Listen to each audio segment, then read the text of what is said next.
narrative. Hey everybody, welcome to another episode of Forge the Narrative. My name is Paul, your host, about Lost Souls podcast. I'm joined this evening by Red Powell. Hello. And Adam Camilleri. I'd like to apologize to the people of the world for not getting my Rant on Tau. Oh, you're going to get it. You're going to get the Rant. They're going to get it. Yeah, I'll make up another one. I'll pull another faction out of my... Yeah, and do that too. Can we just still be excited about 2 Wound Death Guard coming down the pipe soon? We're not allowed to, apparently, because they're not Xenos. Oh, well... The internet has vetoed our excitement. I keep seeing... Okay, so I've cultivated my feed on Twitter and Instagram to just be hobby stuff, and I've seen just like a ton of superbly painted Death Guard. And I don't know, maybe that's my device picking up on my brainwaves like it does and feeding me the content that I want. But yes. I'm so excited about some of these changes. I am too. I'm just excited about possible Terminator edition, where Terminators don't feel clumsy and crap. Yeah, and then I also thought about like rhinos. Like rhinos, the Impulsor was great because it could deliver 12 wounds. I mean, plus, or minus, give or take a character to the right spot. But a rhino can deliver 20 wounds now to a certain spot. That is very true. Or soon. Not now, but soon when we get this revamp of the Marines. Those rhinos at the price point are they like the ultimate? Are they back to being the ultimate? I mean, the Impulsor does have a few more things going for it. Stuff like the -2 to charge and having the fly keyword, things of that ilk. But I like rhinos again. I'm actually a big fan of rhinos. I was always a big fan of rhinos, but admittedly, the Impulsor did make them feel a bit awkward. Yeah, I think rhinos are cool. And there's a myriad of things now that are worth putting inside it.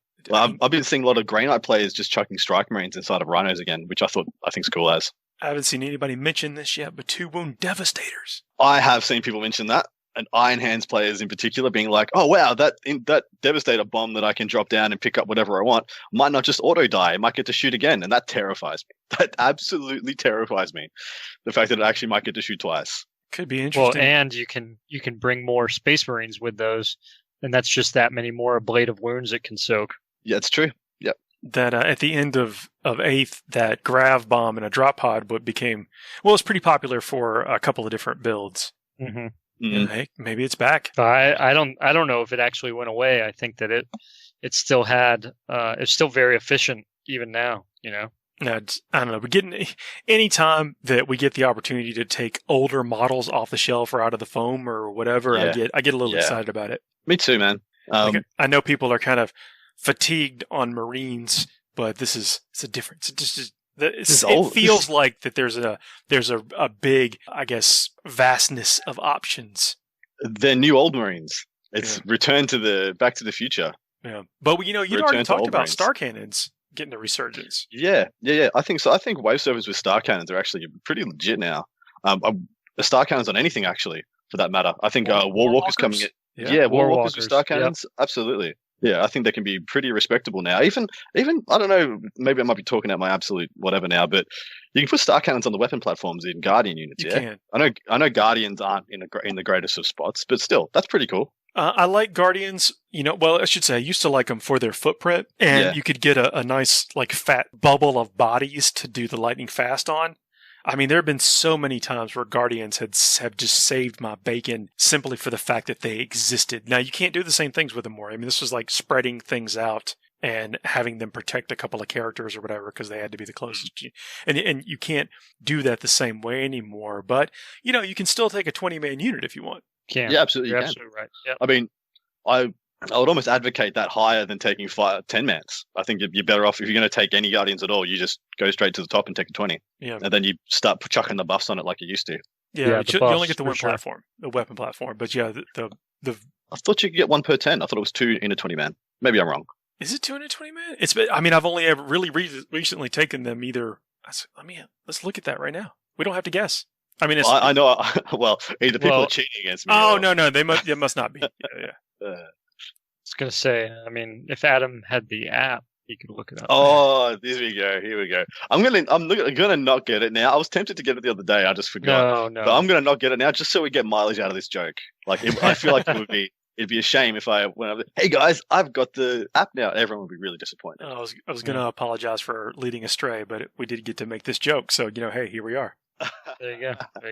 Yeah, I still Star Cannons, and then I guess you can still do the dump wounds trick to them, to the thing. That was the thing. Yeah. It has a 3+.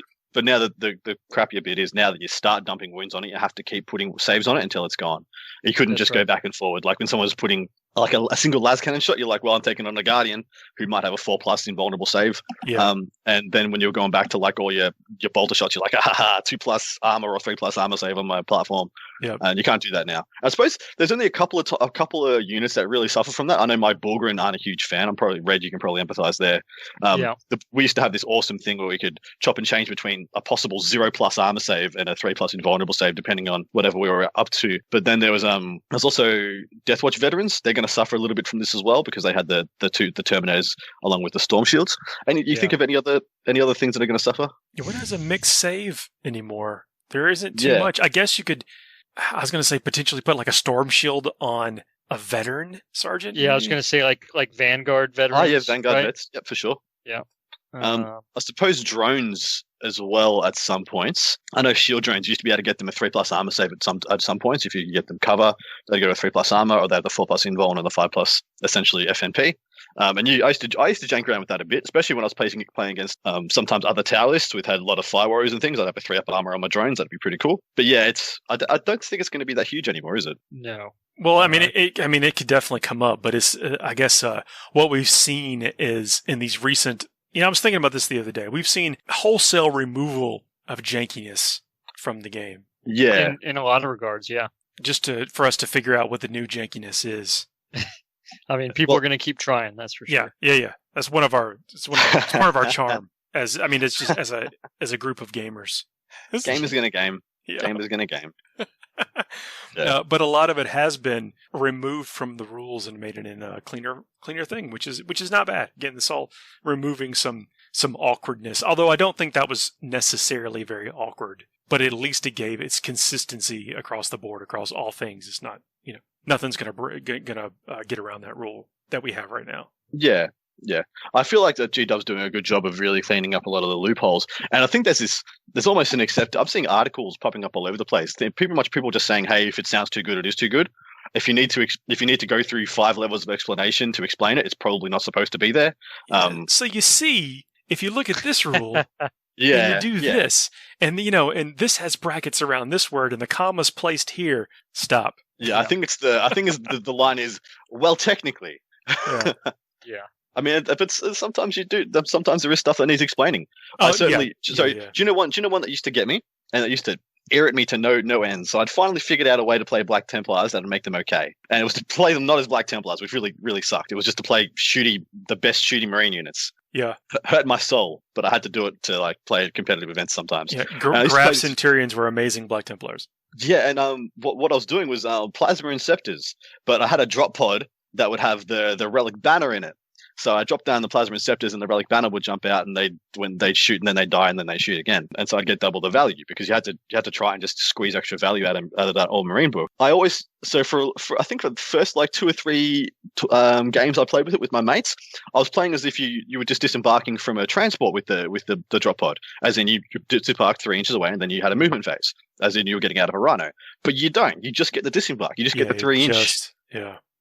It sucks. It sucks so much. Yeah, that kind of stuff. But yeah, then there was a lot of argument back and forth because I didn't want to see that as the way it was done. But then I was like, holy crap, you're actually right. It is just like that, and that sucks so much more. Oh, yeah. Well, it's fine. It's when you have this many interactions, I think an active, heavily documented rule set that we had in 8th, where it kind of broke down a bit is it sometimes. Not all the faction rules were in one place. Yeah, very true.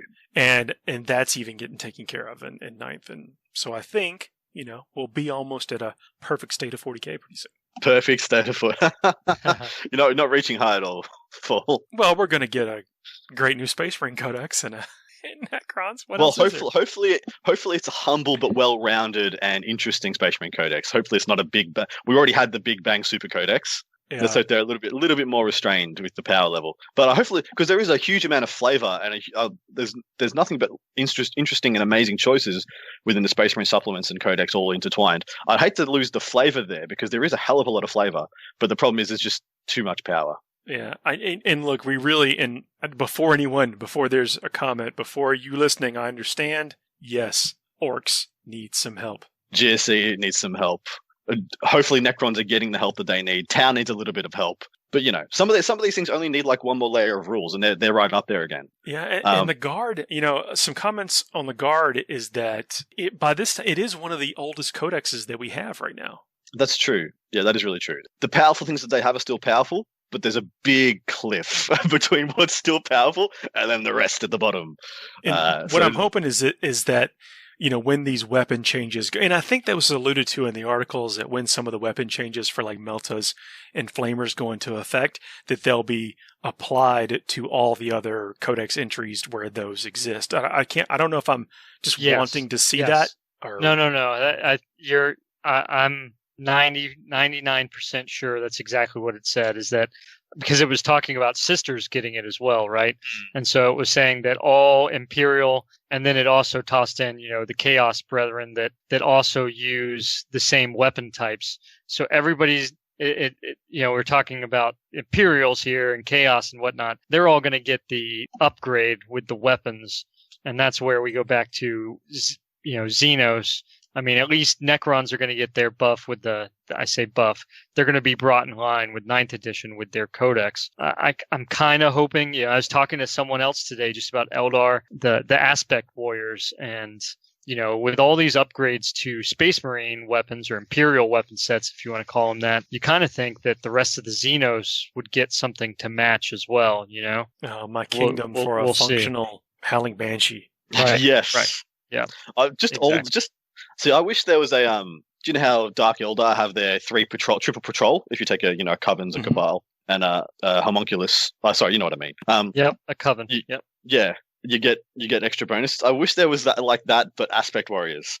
If you took Jane Zar and some Banshees in a patrol, if you took Azumin and some Dire Avengers in another patrol, and you kind of get this Aspect Shrine-ish list coming back, that stuff would be really sick. That's what I miss about the old Craft World traits. I mean, I played Beltane and the Swordwind, which used Aspect Warriors as troops. Yeah, I know that was cheesy, but I loved it. I mean, I didn't love it because it was cheese. I loved it because of the Court of the Young King and the Court of the Young King's so cool. Yeah, and just the ritual of awakening the Avatar. Like I just love it. I love it. And we used to have that, and now I understand that it would be difficult balance wise, but still, like Howling Banshees haven't been good since then. No, I mean, and Striking Scorpions are pretty much in the same thing. Of 7th edition, the only two aspects that we had any play was Reapers and Shining Spears. Yeah.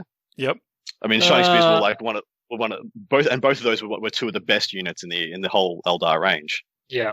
I remember some folks playing Swooping Hawks to a certain extent. But yeah, that's true. When people needed a flying screen, when everyone started to get super aggressive with things like the Gene Stealers and the Berserkers charging your Alpha Legion Berserkers charging your turn 1, everyone turned to like, oh yeah, you need minimum of 2 flying screens in your army just so you can't get wrapped. That was a little gimmicky. When you saw those, and then also, what is it? The Shadow Specters from Forge World. You saw those? Yeah, definitely saw those.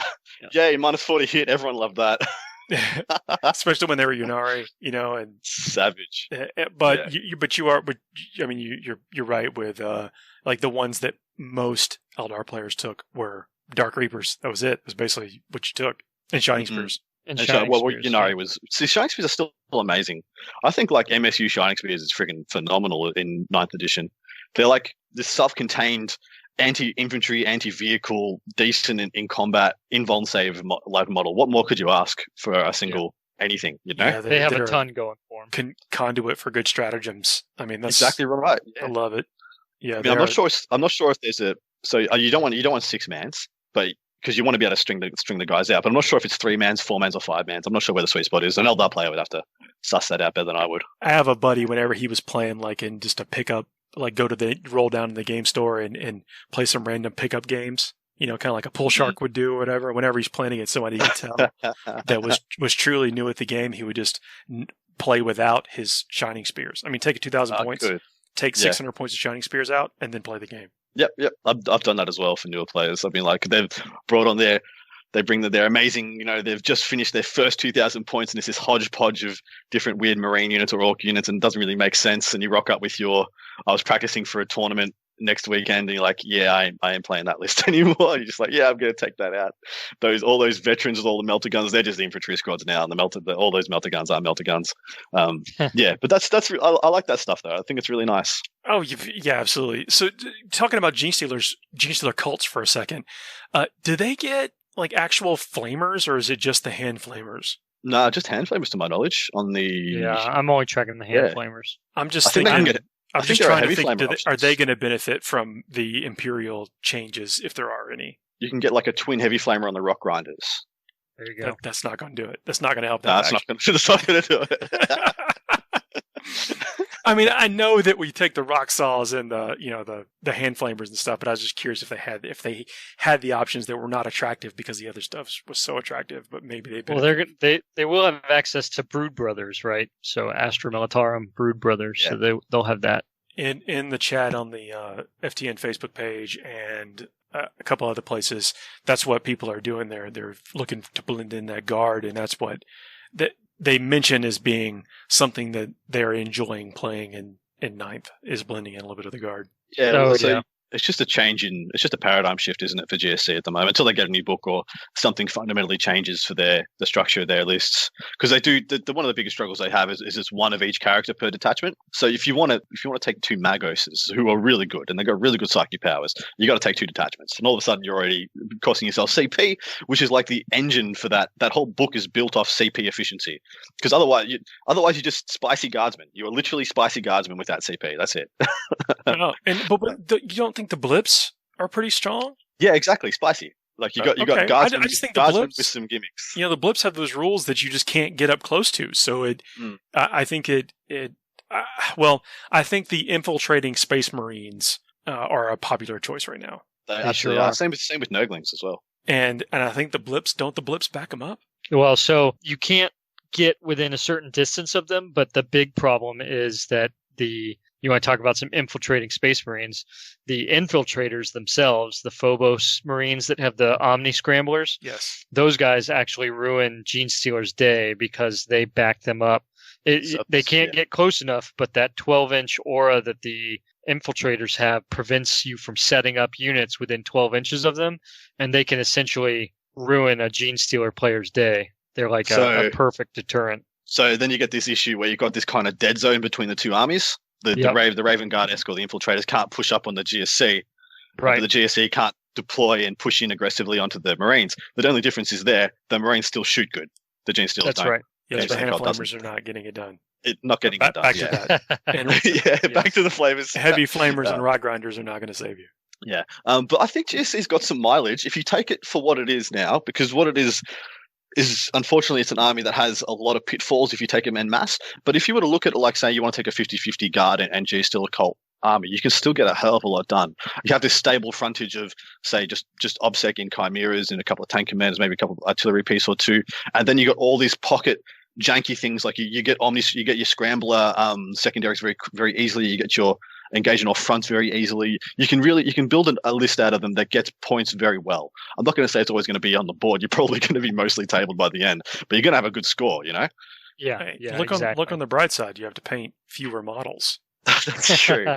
But yeah, like there's still upside there for Gene Stealer Cult, like because they're good at playing the mission, because they're always going to be good at playing the mission. I think the Jackals still have a lot of play. Yeah, absolutely. The bikes, I don't know if the Bridge Runner build survived, but it did actually. I think Jackals and Guard, well, they look cool together, and I think you like your point. You get to score a lot of points. And if you're really cool, you get to use your Rough Rider model still for your Outriders. There you go. Some Talan Camel Boys as your Outriders. That's actually sick. If anybody has any of those, I put out the call probably about 18 months ago now. But if anybody has any of those models lying around, and for whatever reason you don't want them, I have a firstborn child, a kidney, and a liver to give. I would love those models. We'll see what we can do. I know a guy who's got them, but I don't know if I think his price is still too high for you. Yeah, I need to get another kidney to give. I can't give 2. Maybe I can. Nah. I want to be clear that nothing about what we said is making the GSC better or giving them a benefit from like psychic awakening or whatever. No, it's not. Yeah. But I do think that style of build for them is better than trying the old style. Yeah, well, it's this the round peg in a square hole. You've got the same pegs, but they changed the holes. So you gotta adapt, and you can't if you're walking into a new edition thinking exactly unless you're Space Marines, I guess. If you're walking into this edition thinking you just do the same things you did last edition, even Space Marines have to adjust, in my opinion. Yeah, they do, but not as much. I mean, Iron Hands doesn't have to adjust all that much. They can just span the intercessors with the 5+5+. Put it. The grav pod got better. Repulsor Execution is still good. Leviathan Dread's still good. It's not going to be as broken as it was, but yeah, sure. I wish I didn't say that just then. Yeah. Well, again, these are people, at least the comments that we've seen are, someone wanting to be. Nobody wants to win all the time. I don't think anyone expects to win all the time. No, but they just want to believe that they've got a shot when they roll up to the table. But see, I mean, I know I'm a little bit of a broken record for this, but the missions I think are more conducive to that. And then once we've come to grips with the terrain rules, you're going to give more options to folks. I agree.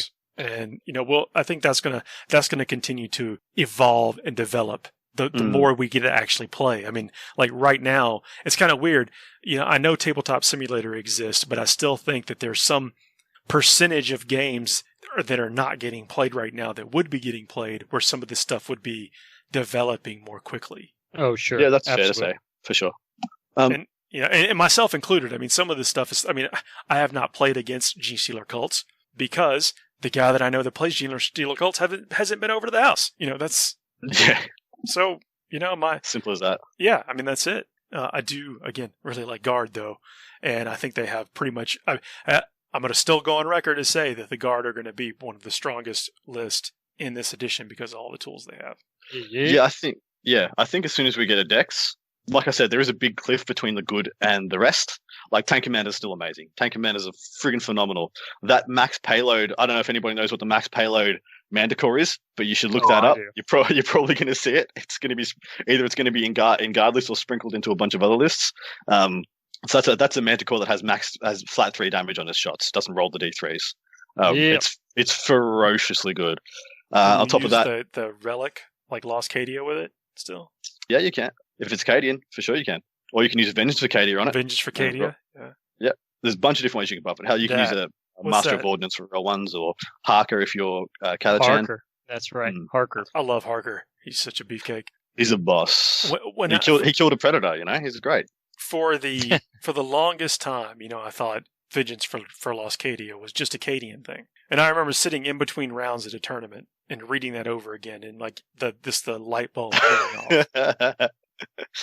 No, they wouldn't. What? I had this the whole time. So of all the stratagems that I think should have gone up over the 3 years of 2 or 3 years of that book being out, I have no idea why they never put Vengeance for Cadia up to like 2 CP, let alone possibly 3 CP. Specific. That's why. I mean, yep. It's only when you're fighting chaos. But it's so savage when you're fighting chaos. It sure is. But they deserve it. Cadia. They know what they do. They know what they did. They know exactly what they did. Yeah. They didn't want it, then they shouldn't have broken it. That's right. That's fair. Brought it on themselves. Should I do my Tau rant? Yes. Yeah. So I promised like 3 to 4 minutes on Tau. So Tau, yes. Everybody, hang on. Get ready, everybody. Okay, I'm going to start with the bad things that happened to Tau, and then I'll wrap it up with the good things, hopefully, the exciting things, the things to get you. This is my passion, motivation. This is like my pre-game coach speech, You got to want it. You got to, See, Warhammer is a game of inches. Like I'll be your Mickey. You guys can be Rocky. I'll be Mickey for this one. You're a beast. You're a finned weird fish beast. You tuna cow. But so they got this 3-fold hit. The first hit being, of course, the points increases to drones and a bunch of other things, but most notably the shield drones. And that fundamentally changed the archetype. That fundamentally changed the way you had to build and conceptualize your Tau list. Because you always had this safety net. You had this really, really well-built safety net of just, I could just take 40 drones. No matter what else I take in my army, I've got this stability of 40 shield drones, which have the effectiveness, because of the 4-up and the 5-up there, the effectiveness of something close to 60 to 70 toughness 4 wounds, ablative wounds. And not to mention the fact that you can interchange that with taking the 2-up save on the riptides and the broadsides and things like that. But they got the hit there, increased it by 50 points. Sorry, by 50% of their points. Then you had the issue with the fly changes. Now, there was a big reliance on fly with Tau. The fact that you could play very aggressively and no one could tap you. They ran in, they tapped you, they got shot by a lot of Overwatch, and then if they made it to you, you just fell back and you shot them again anyway. Didn't even matter. Doesn't make any freaking difference to you. But now everything can get tapped, everything can get bogged down, everything can be neutered or have their powers turned off. And then the last one is the basic change of the nature of the missions. The fact that you have to be dynamic, you have to move around the board, you have to be doing and acting and taking part in the movement phase, which some armies did very well. I know the more famous of the Tau armies towards the end of the edition did exceptionally well. Things like these conceptualized by Siegler and Pullen, gentlemen of those ilk, those top tier players who made this really dynamic and maneuverable Tau list. But that was a very hard list to play consistently at a top level. I know a lot of people who tried and they did well, but they never did as well as they wanted to, or as well as they feel like they could have, because it had a pretty high skill ceiling. You had to maneuver yourself and keep yourself in a central position for a long period of time and call your shot perfectly on your Karyons and your Montcars and all these things, and then know exactly what your over-unders were on your 3+ invulns and where you put your stuff. Because despite Tau, people malign Tau as this, it's a lame, boring army. It is. It only plays in 2 phases of the game. It plays a movement phase and it plays a shooting phase. But those 2 phases, you have to milk every single point of efficiency out of. Because if you have a crappy shooting phase, that's your whole turn's planning gone. That's last turn's planning gone as well. And you got to do double the work next time. And you've only got the same amount of guns. Hopefully, you probably got less due to diminishing returns. But yeah. So while I think Tau might be in this pretty awkward place starting, you've got a lot of freedom. Your safety net's gone. There is no reason to buy into these supposed what people think is this stale kind of play where you just, here's my 40 drones and my 3 riptides, and then I just sprinkle in some stuff. Crisis suits have never been better, except for maybe in 4th and 5th edition. They haven't been this good in ages. On top of that, the freedom that Farsight Enclaves gives you. Farsight and Crisis Suits give you what I believe is what you need to play the missions well. Being able to take more than two or 3 commanders, being able to take 4 commanders if you want. That's not too unreasonable to take 4 commanders. Some of those being Cold Stars, some of them being Enforcers, or whatever you please. That gives you a lot of maneuverability. That gives you a lot of dynamics on the board. On top of that, like I said, Riptides are still good. I'm not going to sit here and tell you Riptides aren't good, but you don't need me to tell you that. I'm going to tell you about Ghost Kills. Ghost Kills are freaking amazing because you need mid-board presence early. And if you do want to play an army that has a bit more of a stable backline or a stable whatever, Ghost Kills give you the functionality of having a mid-board presence without extending anything past your gun line. You can build your stable gun line and still have a presence and project and push back deep strikes, push back aggressive elements from your opponent. Secondly, Piranhas. If anybody's not looking at Piranhas, go and look at Piranhas. If you want something that's going to be able to jump on objectives quickly for you when you need to, and when you kill them, they drop off 2 drones that you also need to kill, or you can do the opposite, and here's what I think you should do with them. First turn, disembark all your drones off your Piranhas, and then all of a sudden you exponentially increase the amount of bodies you have protecting your key units, be that broadsides, riptides, crisis suits, ghost kills, whatever they are, and then zoom those guys around and make sure you get them killed. The whole point of them existing is to get some points and be annoying enough to get themselves killed. Think of things I could do with a Rhino, yeah? But they're cheaper. They're only about 64 points, I believe. You take them with the fusion if you really want to. If you want to upgrade them a bit, take them with a Seeker Missile if you feel the need. But man, Piranhas, Ghost Kills, Crisis Suits, Commanders, look into Farsight Enclaves. There's still a lot of meat on the bone. And I'll finish off one of the most favorite things I have for Tau is Fish of Fury. Fish of freaking Fury. I know the 2 gentlemen I'm talking to right now can tell you a lot about Fish of Fury, being in that 5th edition, kind of the key element of the way they worked. Take that concept away and replace it with Breaches instead of the Fire Warriors. It's good. I'm not going to say it's phenomenal, but it's exciting. Put a couple of SMS on that Devilfish along with the burst cannon, and then all of a sudden it's going to be adding value through a lot of turns of the game. Doesn't matter about terrain; it's still going to be adding value no matter where it goes. And then let's say they're Farsight Enclaves as well. You do divulge, gorge, whatever they are, breaches into your opponent's face on an objective. And with the roll once to wound, and they're strength 6 when they're at minimum range, being strength 6 -2, rolling once to wound. Guardsmen are not going to stand a chance. Nurglings are not going to stand a chance. Termagants, all these toughness 3 body holders not going to stand a chance, and you don't need a big squad of breaches. 2 units of 5, and maybe a character go along. Is it a Farsight Marksman or is it the guy that gives them extra shots? I'm not sure he gives extra shots to them. Maybe it's just the rifles. Never mind. Cadre Fireblade. If he does buff them, if not, whatever. You can just do the same thing with Fire Warriors. But Fish of Fury is back. Ghost Kills, I think, are in a very exciting place. Piranhas are actually, I believe, what you need to make sure you're going to get a good score on the board. Things of Piranha's ilk. Either them or, I don't know, Vespid. I would love to see Vespid be a thing. But But them, based with a backbone of maybe your Riptides and then a good amount of commanders, I think Tau can still play in a lot of facets of the game. They're not in a great place, but it's not the be all. They're not in the bottom. They're not the bottom of the bottom. They've still got some plays, guys. Hopefully that was a good pep. Oh man, there you go. There's maybe one listen guy to that that asked for that. There it maybe is. listen to that at half speed as well. I did go cracking along. Look, if I knew how to work a soundboard, I'd put in some clapping or something right now. That was good. That was good. So what do you think the best loadout for a Riptide is? If you're taking one, it's obviously going to be the ion cannon. Yeah, the super ion. The relic. Yeah, it's ridiculously good. It's out of control. Yeah. Past that, the burst cannons are still better. The burst cannons are better than a regular ion. That one ion, especially when people think there are going to be a lot of vehicles around. I think it's stupendously good. It's really strong. I've seen that thing one shot those 4+ invulnerable save plague burst crawls as well, and just having that power on the board, exciting. Wow. Hey, well, that's it, guys. Let's take a quick break. We'll come back after a brief word from our sponsor, and then jump back with us. FTN is brought to you by Discount Games Inc.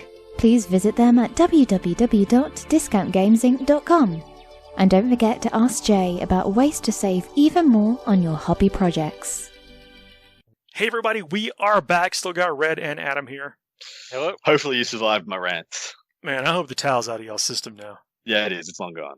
I'm gonna go eat some tuna for lunch, just to wash it, just to get some, just to get a taste of flesh under my mouth, Well, I mean, I was thinking about what you were saying when you were saying it, is that the drones, I mean, they basically bought you free time. I mean, I'm not going to go beat it to death because we talked about it on previous shows, but you could pretty much, to quote a Magic the Gathering term, you could time walk your opponent. Like they could waste their entire phase and not reduce any of the potential of your army.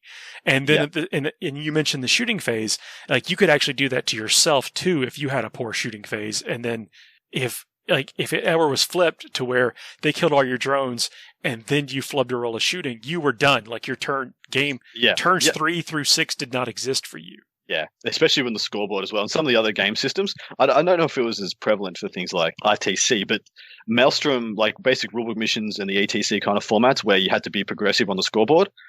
If you had one bad movement phase, if you like made 1 or 2 mistakes in your movement phase and then just rolled unders on your shooting phase, you're like, your game was over. It was like, okay, cool. I guess I was gonna maybe be getting a small win here, and now it's a huge loss. Yeah, so it wasn't as easy mode as we always used to make fun of it. No, it wasn't. Yeah, it never was. I mean, I played Tau at the highest level. I took them to WTC for Team Australia. Yeah, it was not easy. It was very hard. On top of that, because the prevalence of terrain at that event meant that like I was always having to be perfect. Like the onus on me was to be perfect. Like I was playing an orc player, and if I wasn't perfect, he was going to charge me with 120 boys.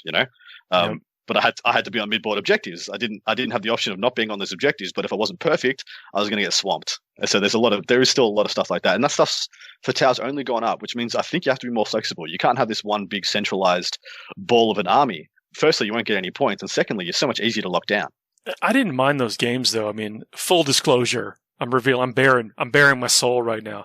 I didn't mind those types of games because the tension was very high in the first couple of turns, and then when it went your way, it was like a bubble pop. You just like, big tension release. Yeah, but you did I think you let down a couple of your fans there, Paul, because you had this opportunity when you said, "I'm going to bare my soul," and I thought you were just going to say like, "I am sanguineous" in like the Batman voice, like I am sanguineous.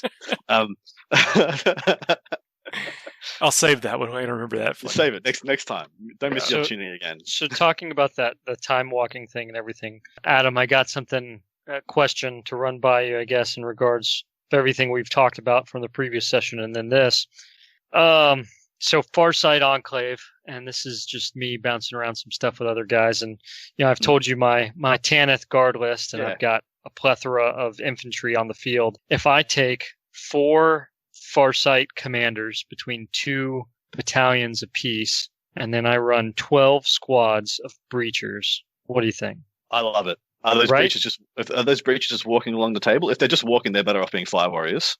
I think that's the thing, right? There's probably a good balance between the two of fire warriors and breachers, and so your front ranks are the breachers that are going to get there, and then you've got the fire warriors in the back holding whatever that. I mean, but it's just you talk about Paul. You mentioned time walking, and I have 120 fire warrior breacher squads on the field and they can actually come with, you still got points for drones and whatnot. And then you've got the commanders going around surgically removing threats. And you could waste X amount of turns trying to just wipe out X amount of squads of fire warriors, but I'm still there. You probably want this mixture of weapons on your commanders. You probably want. You don't want any. I don't think you want any. What are the cold stars in that one? You'd probably want either missile commanders and cyclic ion commanders. Probably a combination, maybe 2 of each, just to give you the better profiles. Because then you got 2 backfield commanders who just sit objectives in the security and fire missile pods down long range. And of course, you can take the custom sept if you wanted to get the bonus to the missiles, or just then you would lose farsight, to be honest. So I guess you couldn't do that. But there's combinations. Like I really rate the missile pod commanders. I rate them higher than the cyclic ions simply because I think the ions are pretty expensive. They might have gone down or changed though, because I haven't looked at them since new edition. So maybe they're in a different spot now. But yeah, I preferred. And when I took my list to WTC, I took missile manders over the cyclic ions as well. And that's just because of the range. I just like the range. Anything over 36 now in this game is essentially max range. You can get anywhere on the board, especially when you've got an 8-inch move on the regular commanders. It is, isn't it? Do you not consider that an edge case, though? I play, or I should say, I don't play, but I take weapon options sometimes that are for those edge cases. Also going all the way back to 3rd edition, I would always pack a heavy flamer in my list because I knew that whatever list I would typically build was like weak against that one thing where I might need a flamer at one time. Do you think your missiles are that in that like style or that thought process, or do you really think they're the superior option? Yeah, well, I think a mix of the two is a superior option. I think taking 4 cyclic ions commanders locks you into being in a mid-board position when sometimes you won't want to be. And then if you want to try and let your opponent take the mid-board, then take it back, you're possibly missing 2 or 3 turns of scoring before they come into relevance. Whereas if you had 2 missile commanders, you'd be consistently clearing one player off one objective all game.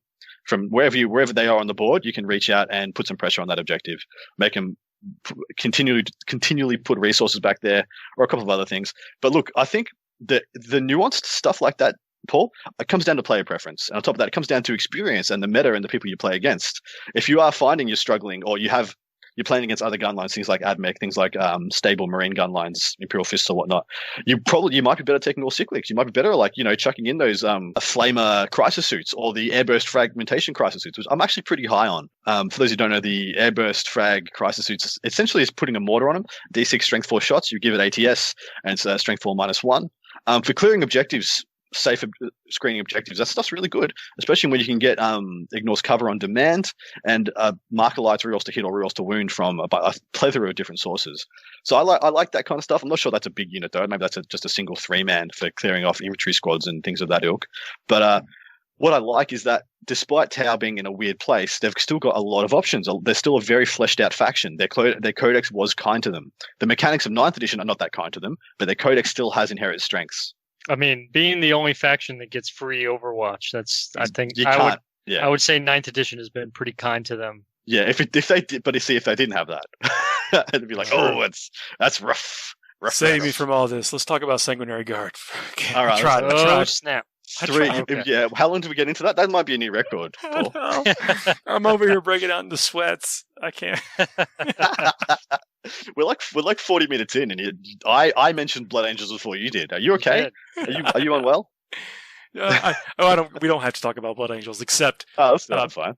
20 plus Sanguinary Guards, still pretty good. Yep. I'll just leave it at that. They're still pretty good. How big are you thinking your unit's going to be? Because I'm not sure you want to go 10 mans with it. No, 8-man. 8-man, I think is what it's at. I think 3 8-man squads. You can't go wrong with that. That maybe that's too many. I don't know, but I think that you would not be in a bad place if you still wanted to field 3 8-man squads. Well, because I think if you're taking the bigger squad now, you just take it hopefully as 2-wound Death Company, and that's your first turn. Shove it right down their throat, make them scramble to address it, and then back it up with these more surgical units of Sangard, because then you've got your big hammer Death Company that's going to be rushing them turn 1, and then the Sangard follow up and take care of all the little, because they can go anywhere on the table from like a mid-board spot, which they'll get to on their first move. 2-1 Death Company, I mean, obviously 100% more attractive than 1-wound Death Company.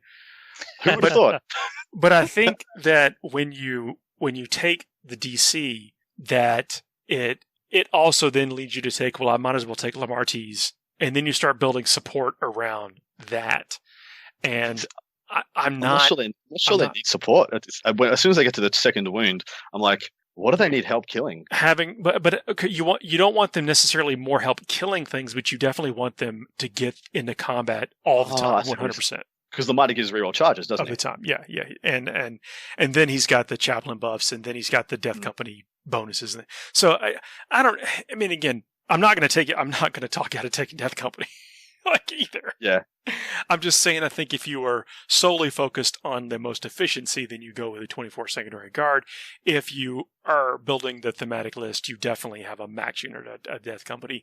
You don't necessarily have to take the Thunder Hammers, but if they go to 4 damage and it goes across the board, then you're gonna want them. Yeah. Well, so I'm a big fan of Asterath. I'm a huge fan of Asterath. Yeah, I know he's a must-have. He's a must-have no matter who you're taking. I think he's an auto-include. He's almost at like Mephiston levels of awesome, where he's kind of this self-contained. I can sit here and buff your army. I can run around and just kill stuff by myself, pretty much anything.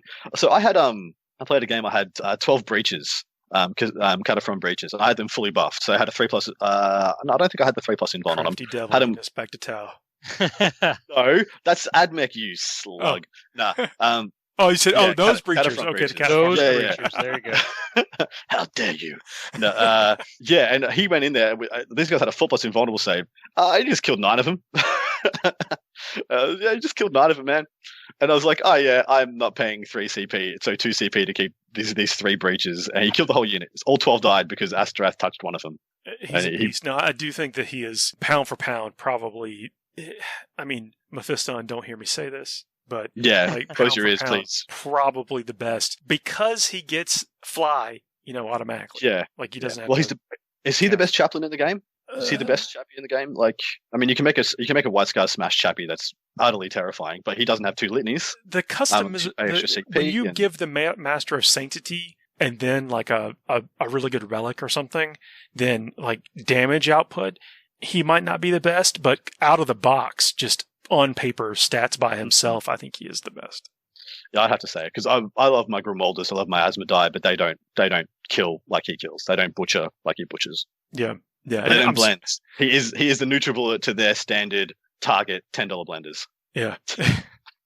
we don't actually have to talk about Blood Angels. I just had to feel like I needed to purge some of that. No, I think that's a good jump. I really think that. I mean, I think that a concern, and this goes back to what Adam was saying in regards of Space Marines in 9th edition. Like I think you're on the right path there, Paul, with 24 Sanguinary Guard, Death Company and all, Asterath for sure. My question, I guess, to that being, when it comes to objective secured, how comfortable do you feel with the 9th edition missions and being able to lock? I mean, you've got the tools to kill stuff for sure, but are you concerned about objective secured stuff at that point? I approach every game the same way. That you can't score points if you don't have models.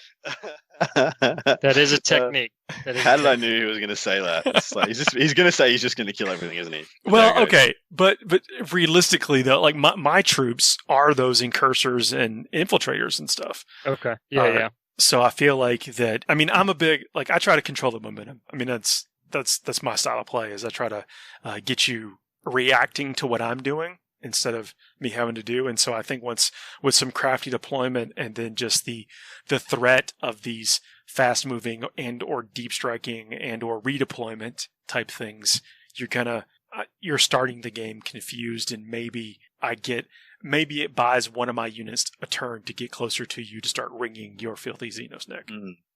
So there's a philosophy I'm trying to suss out in my head about 40k gameplay. And it's whether you want to be the first or the second guy to get to an objective. Now, naturally, I'm pretty much exclusively talking about No Man's Land objectives and No Man's Land's objectives here. Yep. Because I'm pretty sure like 90% of the game, whoever controls those for 3 out of the 5 turns is going to win. You know, who's got dominance in No Man's Land? Now, is it more important to be the guy who runs onto those objectives and puts stable, hearty things on it, e.g. of the ilk of like Beasts of Nurgle, Chaos Spawn, Nurglings, a bunch of Intercessors with Feel No Pain, Cataphrone breaches, things of these ilk, just tough, hardy, objective secure things? Or is it better to be the guy who clears those off? So pretty much conceptualizing this from a Blood Angel's point of view, is it better to be the guy who puts the Death Company on them turn 1 and just hunkers down on it? Or is it better to be the guy who charges the Death Company onto somebody's stuff on it and kills them off? I mean, there's pros and cons both ways, because admittedly you could have given up points by waiting to go there second, but then you get to remove their ability to hold them further, and they don't have it anymore. I think how you remove those opponents from the objective is critical, because if you commit to try to have a shooting solution against them, and then you don't kill all of them, then you're not there to contest a Red's point.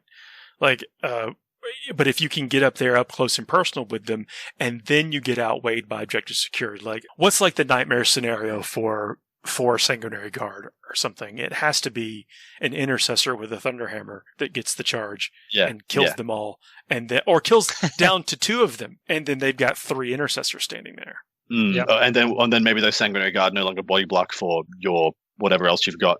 Yeah, I think that's like the worst case. What's another? Or Berserkers? I'll tell you. Well, Berserkers, yeah, sure. Another one, and I'm just spitballing here, but 30 guardsmen that are just standing there that move. Let's say you just killed 20 other guardsmen, but there's still 30 more guardsmen, and then 2 mana cores and 2 basilisks unload, and because they're catechin, and they're getting extra hits out, and they've got payloads, so they're 3 damage apiece. And they just, at that point, right? They're wounding on 2s, AP -2, AP -3. Like, it's just, how long do the Sanguinary Guard stand up to that? Yeah, and these units can chew through. I mean, I think they could put a hurt on a 30-man squad of Gaunts. Sure. Or boys. Sure. Well, and so that's where I was saying with these small units. So 10-man units, you can put the hurt on, you can chew into X amount, right? But there's still that many more, and they're target diffusion, so it's hard to target them all at once. I totally think you just wipe it. I mean, you'll kill more than 30 guardsmen in a turn, easy. It's just, is that going to be enough? One unit won't, and so I mean, I think that's what you're asking though, is like, what does 1 unit of 8 Sanguinary Guard do against 40 cultists? Yeah, that are fearless because of Abaddon. Abaddon, yeah. I was about to say, what used to happen is you used to just declare the charge on all 3 of them, and then you'd attack twice if you have to. Right. The problem is though, if you just put those 30 guardsmen in 3 lines of 10, you can't make it. You can't make the second one, let alone the third one on the charge, because you won't be able to connect, and therefore you won't make a successful charge. So you kill 10 guardsmen, and then there's 20 more still there. And even on the best with case your 8 scenario, Sanguinary Guard that are now you kill 10 guardsmen or beaten. Yeah, and they're exposed to tank commanders and, like I said, manticores and all these other things, scions even. I'm a huge fan of scions at the moment, and I can't wait. I'm building 3 Taurox Primes. I actually sold all my scions because I've got my Cadians that I've converted with all the Enviro Hazard, which is now out of production, like the Hazard Enviro Hazard kits. Yeah. Out of freaking production. I'm sad about that because I was going to buy a bunch more. Those look cool. Those do look cool. They are so cool. But they're like my new Scion art units. And so got another 3 Taurox Primes I'm building for them. But yeah, I really like them because they're good at getting a lot of points. Like, you go get Scramblers and... this is a good thought exercise, because what this is doing is walking through this. I mean, most armies in 40, or most units in 40k have some kind of gun. Not all of them, but some of them do. And so, like, I think it changes what your target priority is in the shooting phase. Like, what you shoot. Do you shoot that unit that's right on the edge of maybe not being within 3 inches of the objective or whatever? Yeah, exactly. Yeah, that's very true. I mean, for whatever your play, I mean, as the play, like, what is the best play to do in that situation? And thinking it, it's a good question. Thanks for, I was thinking it through. Yeah. So, I mean, where I'm trying to get at it from is that, I mean, this comes in. This isn't like a philosophy of game. It's more army construction. Like, do you put your prevalence into all obsec, or do you take stuff that's going to clear other people's obsec really, really easily? And I mean, if you're lucky enough to be Space Marines, not all of us are so blessed. Intercessors do both. They both kill other obsec and hold object and are obsec. We are, not all factions obsec are created equal. I think. Gretchen that's being the best example. For 5 points, a Gretchen body versus does not hold up. But are you better off taking stuff that's just going to mince the absolute bojangles out of whatever obsec you come across, or are you better off just smashing enough obsec on the table that you don't have to care about what they take? Because there's going to be a line. There's going to be a really fine line between the two. And I really wonder how some other armies we're still waiting to see what their obsec is really going to look like. I'm thinking about Necrons right now. People are already saying Necron Warriors with the new guns and with the real ones on reanimation, as already that's given them, well, not a huge jump in power. It's given them a new lease on life for those big 20-man blobs and things. And that's probably coupled with how much advantage you can take from cover now. Yep. So I do think there's going to be some really exciting times ahead for people's OBSEC units more than anything else. Because I think how good your faction is overall is directly proportionate to how much work you can get out of your OBSEC models. But are y'all seeing that play out? Because OBSEC is, I mean, it's always been a thing, but I shouldn't say always. In recent memory, it's been a thing, but it rarely seems to make the difference. You so think that's I'll admit up front, that is a prediction on my part. It is theory. I can't say. I mean, I've watched some stuff. You know, watched especially these most recent events, and it's present. Like, it's a factor that gets in there. But I have not seen this meta that I'm suggesting of all these. I mean, multiple 10-man small units, right? No, that's where it's at, man. I mean, like 120 boys in 4 units of 30, not amazing. 12 units of 10. Is something else. It is amazing. Yeah, it's something else. Yeah. I think you guys are hitting a nail on the head there. But so there's been a term coined for what some people are seeing as their fears about this edition. And it's the term bus stop. So people talking about a new archetypal list called the bus stop lists. Those lists where you bring nothing but OBSEC bodies, hearty OBSEC bodies that sit on objectives and score secondaries by not killing, by not interacting with your opponent, by simply existing. The biggest example of this one now is essentially bringing 60 Nurgling bases, an army of 60 Nurgling bases. It's on every midboard objective before turn 1, sorry. And then you've got a horrible, horrible task, boring as all hell, to just dig these guys off. Now, I'm advocating the opposite of this. I think it's not, do it if you want. Absolutely, all the power to it. Well, it can exist as long as there's a way to beat it. As long as there's a foil to it, as long as there's a balance. I've got no issues with this stuff, and I think there is, but we haven't found it yet. There's going to be some bonkers. It's obviously gunline guard. I tell you right now, you know what? Heavy bolters, right? Because 2 damage, baby. 2 damage. The Nurglings won't get, because they're squishable. They won't get their disgustingly resilient. Exactly right. So I feel like the foil to these things haven't quite been sorted out yet. But people have messaged me being like, "Oh, do you think this edition is going to be really boring?" And I have to again and again and again bring people back to what it was like at the start of last edition. Do you guys remember the Razorwing Flocks? Yeah, Razorwing Flocks. I'm much stronger. Oh, yeah. No, I'm not seeing that from this edition right now. And I mean, it goes back to what I was saying in the first segment. Is that I think I don't know how many games. Like, I can't prove that we're down games of 40k right now. Yeah, I know that I'm personally down 40k some games. I know I'm personally down as well. Yeah. But what I can say is that even though we're almost 3 months into this edition, or is it 2 months into this edition? 2 months, I think. It's still March, right? Yeah, it's legitimately, we're still in like the first weeks of this edition for all intents and purposes, I think. As far as like nutting things out and seeing what the lay of the land is, we're still like in our first couple of weeks. Yeah, I mean, don't get me wrong. My answer will always be, we'll sprinkle 24 sanguinary guard on it, see what happens. You know, you don't really make this dinner better. 24 sanguinary guard. That's right. Take 24 sanguinary guard and call me in the morning. You know, that's going to be my answer. But still, I mean, you know, we don't know that. We don't know what the answer to those things are right now because we haven't had the reps with them. And so that's right. I do think you're talking about I mean, that's what Nurgle's supposed to do, isn't it? Yeah. Plague bearers, right?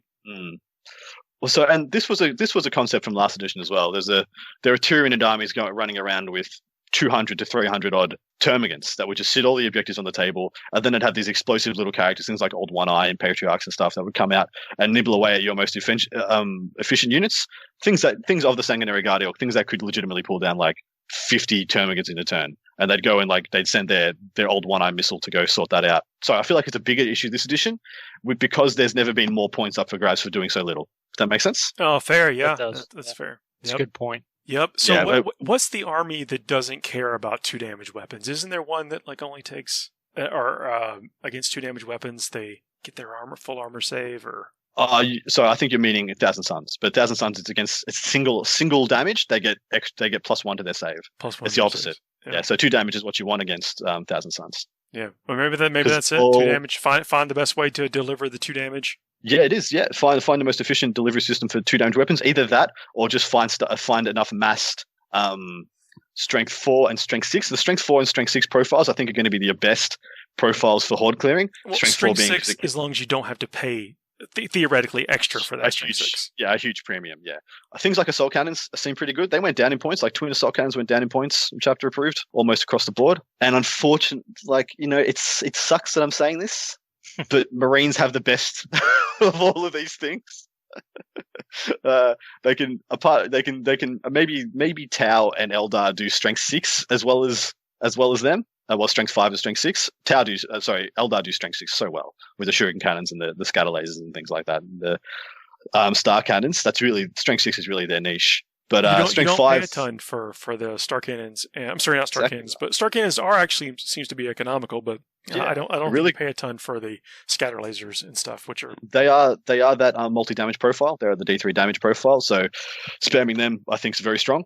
On top of that, they actually do quite legitimate strength 4 because you can take quite a good quantity of Eldari missile launchers now if you wanted to. And I can't remember what their points are. I think I've heard they're reasonable, but I couldn't tell you off the top of my head, so I don't want to misquote.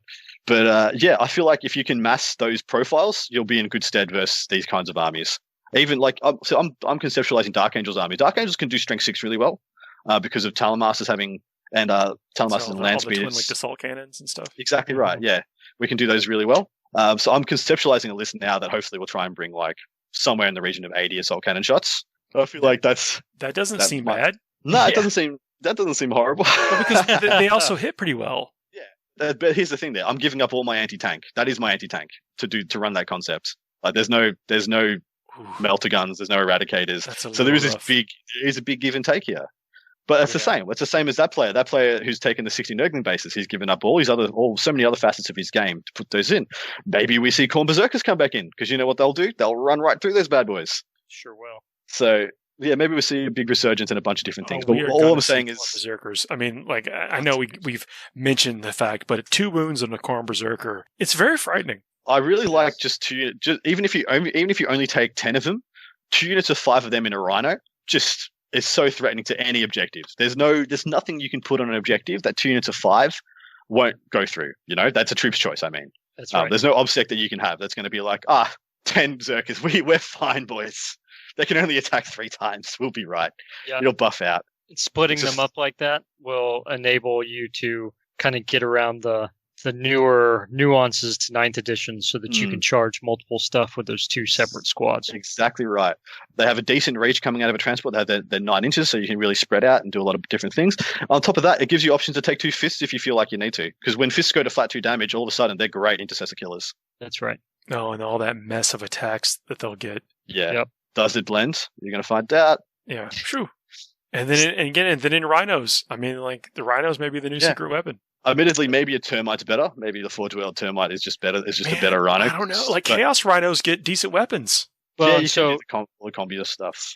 I mean, coming from the guy who was running Rhinos excessively from all the last year, I mean, yes, Rhinos are definitely still an excellent option. I think you're on something. I mean, the drills are definitely something to consider. My opinion of the drills were that they're definitely survivable, and their ability to pop up is cool and all. They are slow in comparison, and that's kind of the kicker for the. What's their movement? Is it 10 inches or 8 inches? I think it's 8.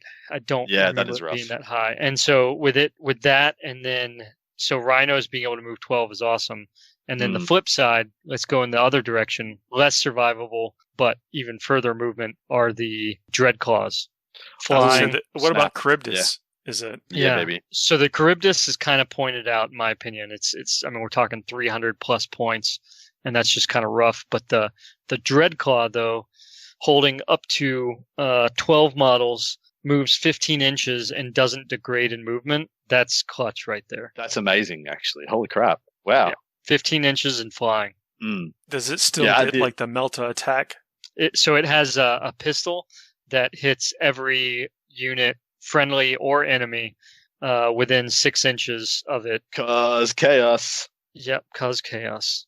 It's not as strong as a Melta. If I remember correctly, it's I think strength 6, AP -1 damage, and so that's nothing to balk at necessarily, given that it's D6, auto hit. everybody within range. So that's really good. I like that a lot, actually. No, it's going to be a resurgence of chaos for real. I mean, it's like some of these things, like even Noise Marines. You feel like I'm not getting enough for the points for what they do, even though the guns are great. But when you put it on 100% more booty on the table, I mean, it's really what you're doing. Well, and you want to talk about, killing off these mobs. I mean, Noise Marines are going to be able to do that, and they're going to be able to do it twice because they shoot twice. Yeah. Yep. I love all the. See, look at how we're talking about all the cult troops and all the cult icon units. I wish we could do this. Yeah, it's so hot. Please let us be able to do this about Aspect Warriors later in this edition. I want to have the same conversation about Aspect Warriors, being like, these guys are good. These guys are good. Oh, these guys are good too. These guys are good. Amazing.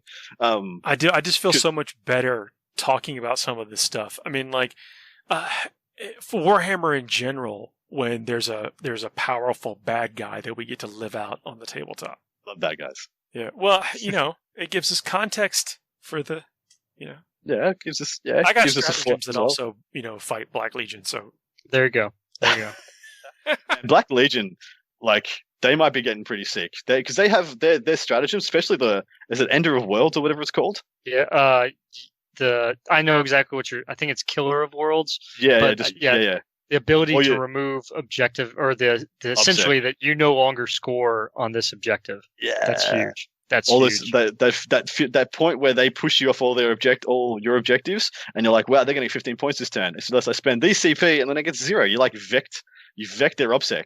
Ooh, it's phenomenally cool, and it's not. It doesn't get much. Not getting a lot of attention, but hopefully they get a little bit of a look in as well, because Abaddon is legitimately good in this edition, I think.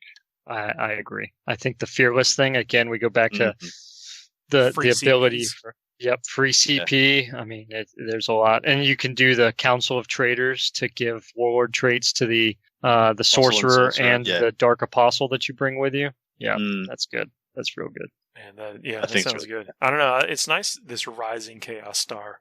Yeah. Yeah. Well, I hope it continues, because they have had a lot of stuff thrown at them. Like, they have had a lot of, I don't want to say token special rules, because they haven't been token. They've been really good. Like all the Night Lords and Word Bearers and all these other amazing factions that got all this love in Psychic Awakening. The anti-fallback stuff. I mean, yeah. The Word Bearers one, we just like, I have a clutch power I need to get off. 1 CP, it's gone off. It just happened. Doesn't matter. For sure. Yep. And I think that stuff's really potent.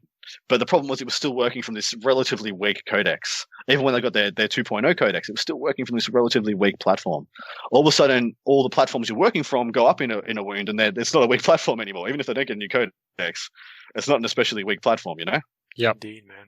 Well, guys, it's been a great jaunt through several factions this episode. I think more positive than negative for the first time in a little while. Oh, well, y'all got anything going on this week? What's on your hobby desks? Mine are Torox Primes, like I said. Yep. I've had some terrain that for a while I've been trying to work through, and so I'm actually slapping some contrast on it. I've got some MDF I'm going to cut out. It's about time I had this terrain appropriately based, and so I'm pretty excited to get that wrapped up this week. What kind of terrain? G-Dub, third party? It's actually, I'm a huge fan of the the Warcry starter box. Oh yeah. Yeah. So I picked up like 3 sets of that terrain, and I have amalgamated it, like thrown it all together. Once I get a little more paint on it, I'll take some pictures and send it your way, Paul, so you can post it. But I love the Warcry terrain. It is. It looks great. That new Necromunda terrain they previewed, I'm getting that immediately. Oh, the base thing? Yeah, the outpost or whatever. Oh my gosh, yeah, that looks so good. It's going to transition itself. I mean, the kids, that they've been putting out terrain-wise, I know terrain, and like the chapter proof thing we mentioned out of the preview is causing some discussion. It's probably the best way to go about it. But, no, but that base looks amazing. And I think it can swing into an orc, ramshackle place. Sure. It can be Necromunda. It could be a rundown guard outpost. I mean, it can basically be anything. I think it's going to be a sweet piece, and it seems to be like a host for the keywords. There's going to be something over there that's 5 inches tall or more. It's got scalable or breachable or whatever stuff. Yeah, I'm looking forward to it. Me too. All right, guys. Well, y'all have a great rest of y'all's night, and I will see y'all next week. Thanks, everybody, for listening. Take care. Oh, I forgot to mention, like, share, subscribe. And if you did enjoy my little tower rant and you'd like me to do one on another faction, chuck it up in the comments somewhere, and it'll get back to me. That's only if you enjoyed it. If you didn't enjoy it, just don't say anything. I'll move on. We'll see y'all. See ya.